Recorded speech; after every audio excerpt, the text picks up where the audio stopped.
In terms of what we got out of the weekend and news out of Bob Mueller's report, where do we go from here?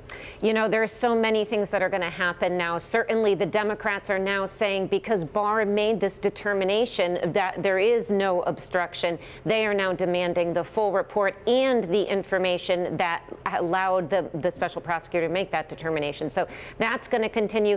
We know right here in the Southern District the investigations are going to continue. So this is far from over. But I do think we have to be clear, this was a very, very good weekend for the president. And if you look at the markets, this was a very good weekend for the markets. They are not going to respond to this because there was nothing there. So a big win for the president. Remind us of what's going on here in New York. Well, what's going on in New York are the investigations into campaign finance violations. We do know the president has been implicated in 2 payoffs to 2 different women. And so that will continue. We also know there's investigations into the Trump Organization, and that is going to continue. Paul Manafort, should he be pardoned, and that's a big should, those investigations regarding Paul Manafort will continue. So there's a lot there. You know, Bob Mueller was very careful to farm out some of these cases to other districts, and so those will continue. So, you know, the president has a right to be happy and relieved, but this thing is far from over. We're talking about farming it out. That's basically what Mueller did with the obstruction of justice. He's like, if there's no evidence either way, he punted, really. He did, and you will see there's commentary this morning about William Barr's basically stepping in.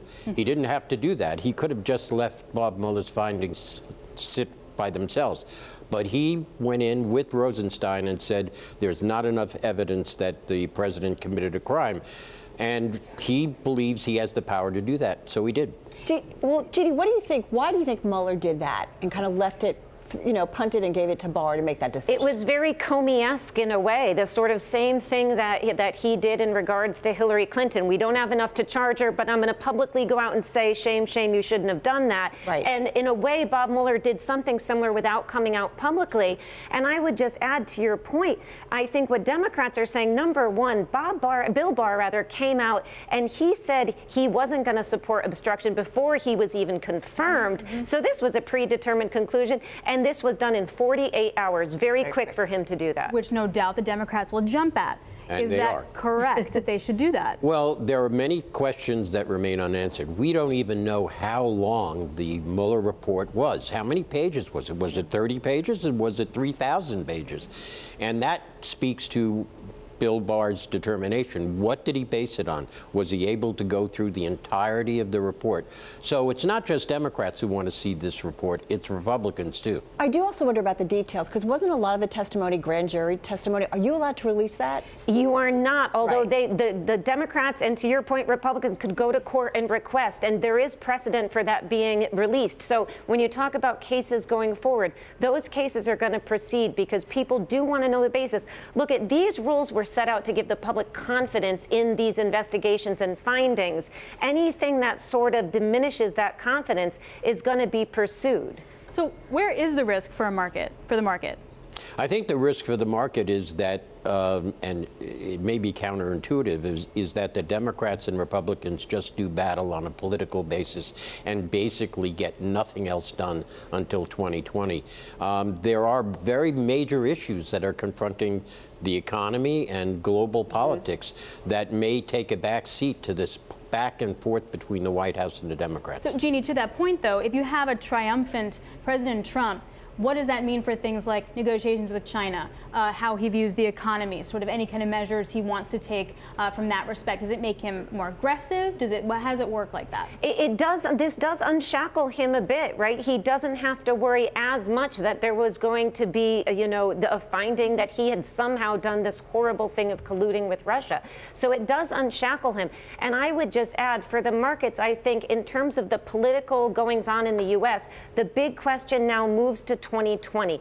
If Democrats who have a potential to take the Senate and the White House do that, that's something that can shake markets, because a lot of what you're hearing, wealth tax and otherwise, are things that our clients in particular are concerned about. Okay, so what about the security of our 2020 elections? Have we really dealt with the idea that other nations can get involved and shape and sway the election outcome? Well, I think that the unspoken truth is that Mueller did determine definitively that the Russians Correct. interfered in the election.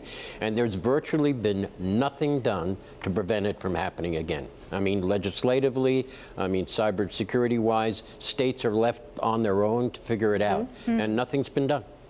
Meanwhile, I do have to point out one market reaction is the ruble is actually up today. I'd just like to point that out. So, what are you saying? So how do you factor in that kind of risk when you're looking at the market? I mean, you can't hedge geopolitical risk. You can't have political risk right now. You certainly, Danby, can't be hedging something like that. Yeah, you know, it's interesting because I think the market is saying really there's nothing much to see here. It's positive. I think if there was a different outcome, we would have seen the market shaken. And I couldn't agree more on the issue of our 2020 election security. It is a huge challenge, and it's almost been unspoken and unaddressed that Bob Mueller did find Russia was involved in meddling in 2016 without the president's involvement, but nonetheless they were there, and it can happen again because we've done nothing. So you talk about political risk. That is a huge, huge risk.